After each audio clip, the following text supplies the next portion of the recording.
You walk through the door, and you know, before you even look at the floor, before you see the damage, before you say a single word, you know, because of the look, the flattened ears, the slow blink, the tucked tail, the way they won't quite meet your gaze. We've all seen it. Most of us call it guilt.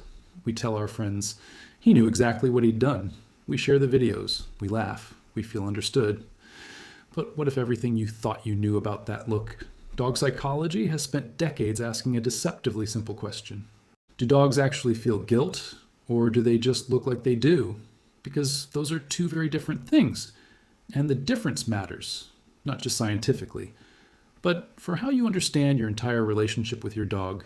Guilt is a complex moral emotion. It requires self-awareness. It requires memory of a past action. It requires the ability to judge that action against a moral standard. That's a lot to ask of any creature. For a long time, scientists assumed dogs simply didn't have the cognitive architecture for it.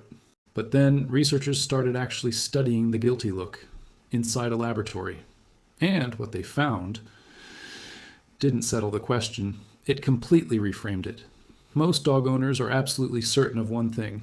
Their dog knows when they've done something wrong. And the evidence seems undeniable. You come home, the dog looks guilty. You find the damage. Connection made, case closed. The assumption is a natural one. We live so closely with our dogs. We've co-evolved with them for over 15,000 years. Of course they understand our moral world. Of course they feel remorse.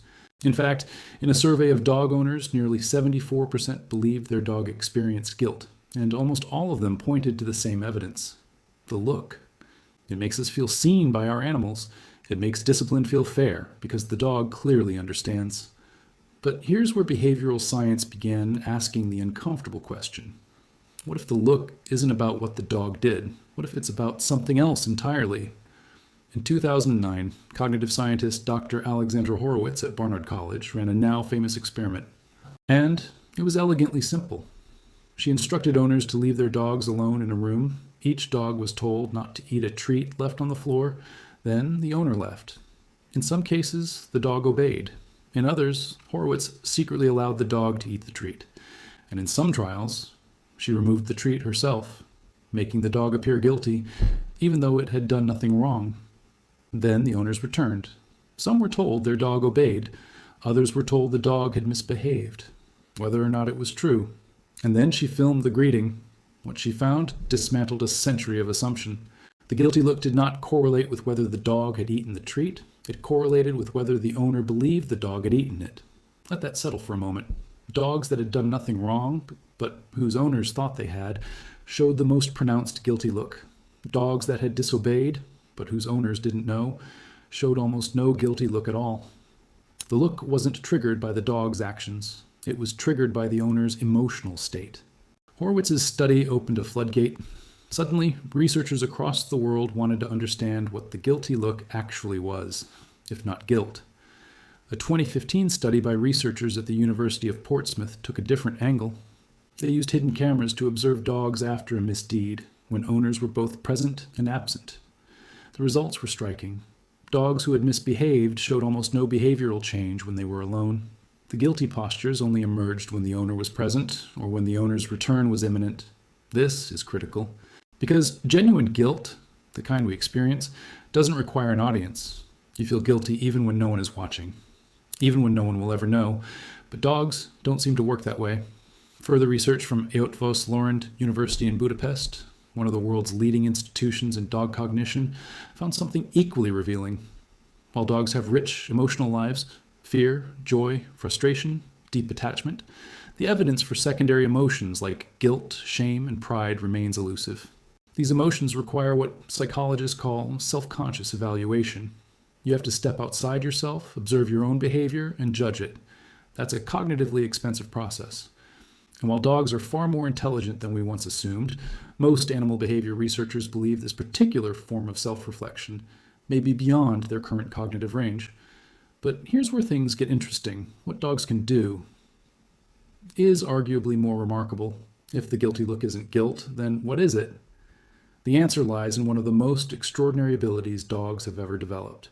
The ability to read human emotional states in real time with stunning accuracy. Dogs are, quite literally, built to understand us. They track our gaze. They read our posture. They process our vocal tone. They can distinguish between happy and angry human faces, even in photographs, even of complete strangers. No other species on Earth does this the way dogs can. Not even our closest genetic relatives, the great apes, come close to matching a dog's sensitivity to human emotional cues. So what is the guilty look? It is appeasement behavior. When your dog senses that you are tense, disappointed, or upset, even before you've said a word, their nervous system registers a social threat. And they respond with an ancient, hardwired set of calming signals. Flattened ears, to appear smaller, less threatening. Averted gaze, a signal of deference and non-confrontation. Lowered tail, a submission posture rooted in wolf social dynamics. Lip licking, a self-soothing behavior that also signals anxiety. These behaviors are rooted in pack attachment theory. In a social species where belonging means survival, conflict with the dominant social figure is dangerous. Appeasement behaviors evolve to de-escalate tension, to say, I am not a threat. Please don't be angry. We are still okay. Your dog isn't saying, I'm sorry I ate your pillow. Your dog is saying, I can feel that something is wrong between us. Please let it be okay. That's not deception. That's love, and it goes deeper than behavior, much deeper. When your dog reads your emotional state, whether you're calm, joyful, or upset, it triggers a cascade of neurochemical responses in both of you.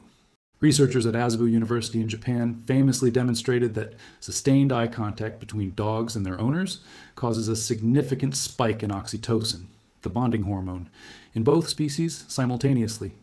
This is the same neurochemical response that occurs between human mothers and their infants, the same chemistry that underlies the deepest human attachments. And it works both ways. When you are stressed, your cortisol levels rise. Studies show that dogs in close proximity to anxious owners begin showing cortisol elevations themselves. They absorb our stress. They co-regulate with us. This is why the guilty look happens so quickly. Before you've raised your voice, before you've pointed at the damage, your dog's nervous system has already detected the shift in yours. The look is neurobiological. It is the physical expression of an animal whose emotional state is deeply chemically intertwined with yours. To understand why dogs can do this, you have to go back a very long way back. Somewhere between 15 and 40,000 years ago, a remarkable partnership began. Wolves, specifically those less fearful, more curious individuals on the edge of human settlements, began to live alongside early humans, not as pets, not yet, as something stranger and more mutual. Over thousands of generations, the wolves that survived and thrived near humans were the ones who could read us, who could predict our moods, who could navigate our social world, who could make us want to keep them close. Evolutionary pressure over millennia sculpted the domestic dog into a creature extraordinarily attuned to human emotional signals. Not because we designed them that way, but because the dogs who understood us best were the ones who survived. The guilty look, then, is not a modern behavioral glitch. It is the product of thousands of years of social refinement. It is ancient dog intelligence doing exactly what it evolved to do, keeping the bond intact. But here is the discovery that genuinely surprised researchers, and it changes the moral dimension of this entire story. A 2021 study in animal cognition examined long-term stress patterns in dogs and their owners. Dogs in households with chronically anxious or emotionally unpredictable owners showed significantly higher long-term cortisol levels than dogs in calm, consistent households. They weren't just responding to individual moments of tension. They were carrying the emotional climate of their home in their bodies. The dogs were stressed, not because of what they had done, but because of what they lived with every day. And crucially, the dogs who showed the most frequent appeasement behaviors, the most guilty looks, were often the most anxious dogs overall. Dogs living with emotionally volatile owners had learned to constantly monitor for signs of disapproval, always scanning, always reading, always preparing to appease. This reframes the guilty look in a way that is deeply important. Because the more your dog gives you the look, the more it may be telling you something about how safe they feel in your presence. So let's translate all of this science into something real. When your dog gives you the guilty look, they are not confessing, they are not lying, they are not manipulating you, they are doing something far more profound. They are monitoring your emotional state so carefully, so constantly, that they can detect the earliest signals of your disappointment, and they are responding to that signal with the deepest language they have, vulnerability. That look is your dog making themselves small for you, offering softness in the face of tension, prioritizing your relationship, above their own comfort. Dog attachment, in its truest form, is not about obedience. It's about attunement, about two species, deeply bonded, constantly reading each other across the space of a shared life. There is one more thing you need to understand about this behavior, because sometimes the look is a warning. If your dog suddenly begins showing appeasement behaviors they never showed before, without any change in your own routine, it is worth paying close attention. Sudden onset of excessive submissive behavior can indicate physical pain. Dogs in discomfort often display appeasement signals because they feel vulnerable and uncertain. New environmental stressors, a change in schedule, a new person, a new animal, construction noise, any of these can shift a dog's baseline anxiety, a breakdown in their sense of security. If their attachment figure, you, becomes less predictable, their monitoring system goes into overdrive. The guilty look is not just an expression of the present moment. It is a window into your dog's overall emotional well-being, and it deserves to be read with care. So what does the guilty look ultimately reveal? It reveals that your dog is not a simple creature reacting to commands. They are a social being, shaped by evolution, bonded by neurochemistry, guided by attachment, living in constant emotional conversation with you. Dog science has shown us that the guilty look is not about moral awareness, but in a way that makes it more extraordinary. Because moral awareness is something we impose on ourselves. What your dog offers you is something rarer, unconditional attunement. They don't love you because you're good. They don't read you because they fear you. They read you because you are the center of their world. Because to your dog, understanding you is not a strategy. It is a need. So the next time you walk through that door and you see the flattened ears, the averted eyes, the slow blink, remember what you're actually looking at. You're not looking at a confession.